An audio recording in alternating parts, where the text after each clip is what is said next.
The mother and her daughter were waiting for the guys when they turned off the main road and onto the driveway to return to the station.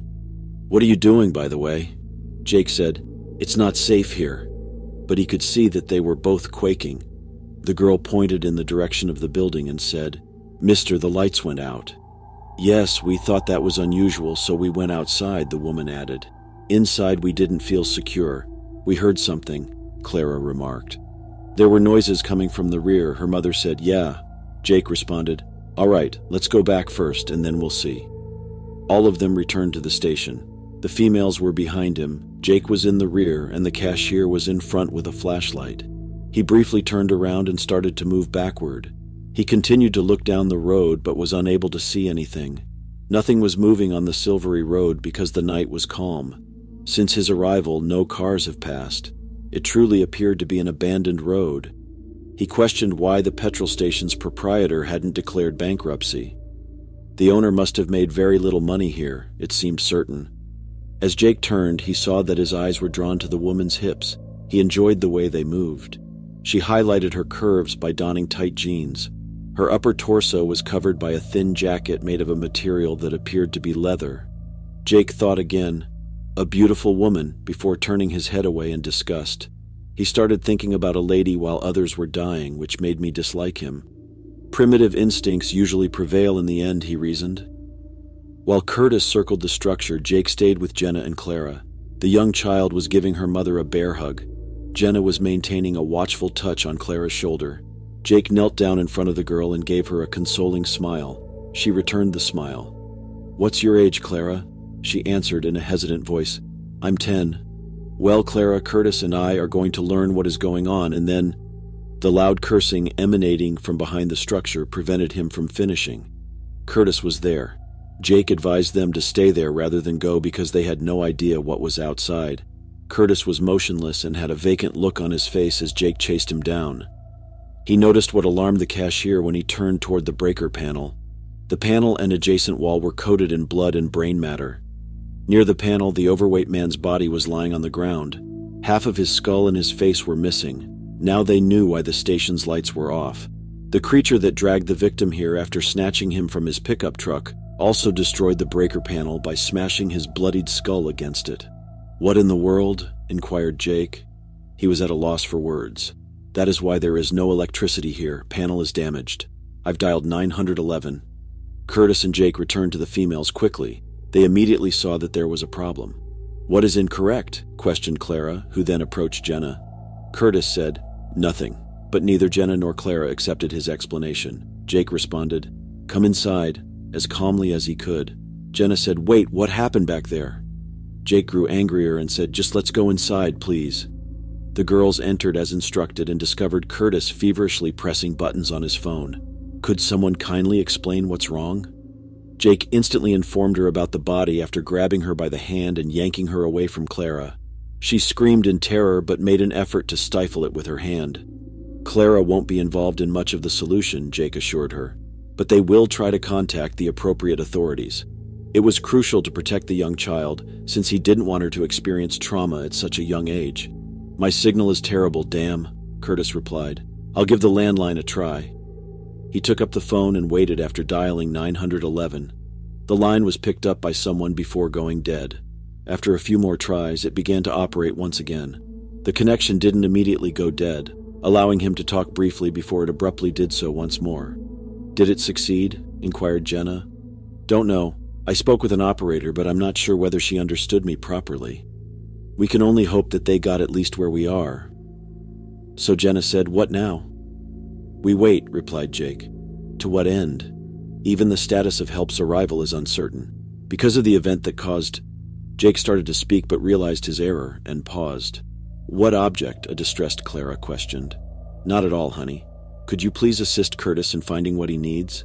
Clara said, "Yeah, sure," and stepped behind the counter where the shop assistant was looking for torches and other essential items. "Sorry to scare your kid, but leaving is dangerous. We have no idea what is out there. Why then is waiting here preferable? That object may be inside or outside." "Yeah, I know, but the overweight person was killed after I saw him leave in a car, all right? Looks like we don't have a good choice, do we?" "Not really, no. Being outside is dangerous, that much is certain. Additionally, anything about the lighting must exist. What do you mean, yo? Inquired as to if Curtis heard some of the conversation. The road is not well lit outside, Jake started. Yeah, Curtis said, damn politicians ain't want to repair shit here. Yes, I am aware. The problem is that his lights were out when the big person departed. Yes, he did tell us, Guy.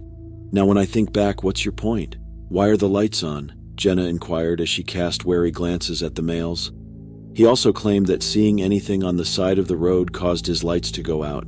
When I came near to it after seeing it, my lights went completely berserk. Like in scary movies, Curtis inquired. Clara attempted to influence the grown-ups by saying, I don't like horror movies, but she was unsuccessful. Yeah, something like that. Additionally, that creature wasn't human. Are you paying attention to yourself? Jenna exclaimed angrily. Really, creatures in horror films? You must have smoked a substance too. Jake held out his hand and said, Come with me. Pardon me, she inquired, unsure of the man's intentions. He said, trying to sound as comforting as he could, Just come with me, I'll show you something. Don't worry, I won't harm you. She told Jake, All right, but she didn't take his hand. She pointed to Clara and said to Curtis, Watch my daughter. Yes, ma'am, no issue, he said as he carried on searching with Clara's assistance. Curtis handed a flashlight to Jake, who then led the way outside. He was aware that it was a terrible idea, but he felt compelled to explain their predicament to Jenna. Along with the deceased man, they returned to the location of the breaker panel. What the F? Jake halted in mid-sentence and said, What's going on? He pointed his light to the floor and then the shattered panel, saying, There should have been a dead body here. I swear to God, Jenna said while reaching for her mouth with her hands. Still visible were the bloodstains. There were still brain fragments stuck to the panel. The poor man's head appeared to have been struck firmly on the panel by something. I swear to God, whoa, what's that?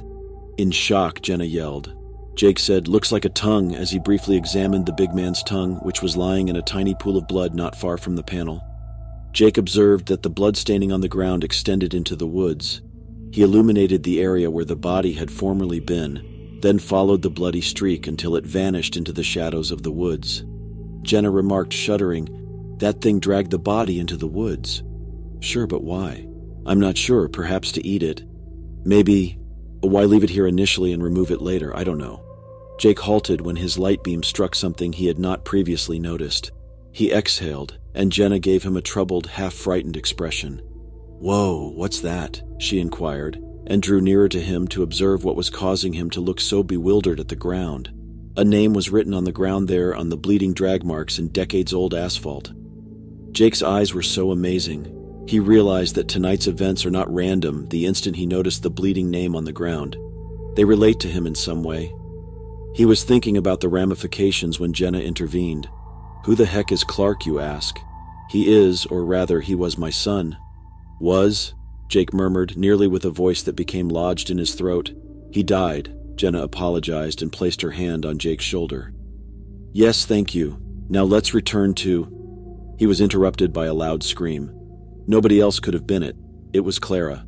Oh no, Clara, please! Jenna yelled as she sprinted back toward the station's entrance, with Jake following. The driveway was lit from within by a stream of light. Someone appeared to be looking for something.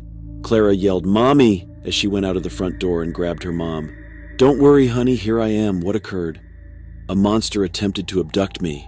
She began to say. Curtis chased it away, but lost her composure and started sobbing. Curtis, who stood in front of the entryway, yelled, Hey, y'all need to get inside. They raced inside after according to the clerk's directions. His entire body was shaking. The flashlight in his right hand was trembling, and his chest was heaving. What occurred? Questioned Jenna as she continued to embrace her daughter. Curtis added, She said she wanted some candy. I then led her to look for chocolates. She started to wander and I suddenly heard a scream. She was at the large front glass wall as I hurried over to her. I lit her up and then noticed the object you were referring to behind her. Jenna appeared to be suffering a heart attack as she clutched her hands to her chest. Clara's continued existence made her happy, but she was also aware of how close her daughter's life had been to being taken, and what transpired after that. Jenna, who was still trembling, asked Jake who could talk. It vanished. It vanished into nothingness. I'm at a loss for words, and I didn't see much. Man, that was massive. Jenna claimed after emerging from her coma, the light made it go away. Just as you've already said, Mommy, will the monster return? Clara questioned while still crying. I'm not sure, honey. All I know is that, well, we won't let it damage you. The young child simply nodded before tucking her head under her mother's blouse. She resisted letting her go. What sort of mother wouldn't want to defend her daughter, as Jenna really desired to do? The issue was that she was unable to.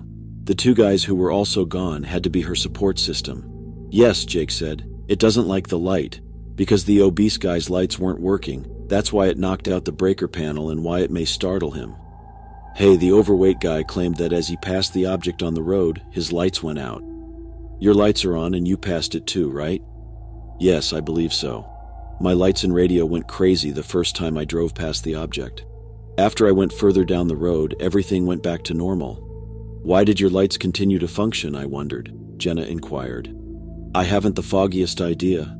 Your lights worked well while you were driving, right? Yes, but I came from the other side, she said. Okay, Jake said. So we best make sure that we are surrounded by light at all times, since we have no idea what the heck this monster is. We have how many flashlights? Curtis pointed to the counter and said, We have 4. One is mine, the other is yours, and we still have 2 extra. One of the bulbs was taken by Jake and given to Jenna. She accepted it and gave him a sympathetic glance. Also offers some optimism. She thought Jake was a man who might help her and Clara. She didn't think Curtis was any less talented, but she recognized Jake. She wasn't certain of what it was. She could have noticed in his eyes that he would act quickly to save them. Hey Curtis, have you seen anything odd around here lately? Jake said. Anything that might possibly explain all of this? Hey, I've been working here for about a month, and until your bizarre ass showed here tonight, I'm sure as hell ain't seen any strange stuff going on around here. Jake dipped his chin. He was considering. He wasn't sure how these incidents may actually be connected to him. I'm not sure, Curtis. Just let's get through the night, shall we? Man, let's do it. We're hoping our batteries will last. Jenna puzzled. Aren't you selling flashlights here? No, ma'am. I asked the manager the same thing when I first arrived at work. He claimed that he had no immediate intentions to sell them. You know, business strategies. Or their absence, Jenna intervened.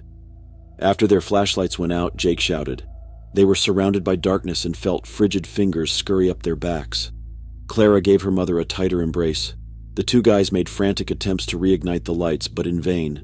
They heard sirens just when they believed it would be over.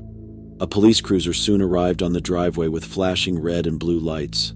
The passengers inside the station exhaled with contentment. They were saved at last, and the horror was ended. At least this was their belief. Or, to put it another way, they all wanted this to be true.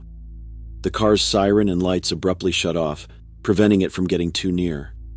A couple more times the driver attempted to start the engine, but he was unsuccessful. The radio wasn't working either when he tried it. Jake unlocked the front door and started to leave to meet the policeman when he suddenly stopped in his tracks. He noticed movement between the thick shrubs on his right. He initially believed it to be the wind, although it had an unusual shape. Onto the driveway stepped a tall, black figure. It was entirely black, with no discernible characteristics other than an outline. Although it was pitch black outside, visibility was still good due to an unclouded sky. The dim moonlight provided some illumination for the area. There was nothing else save it. Even though there were no functioning lights, the creature's utter darkness was nevertheless noticeable.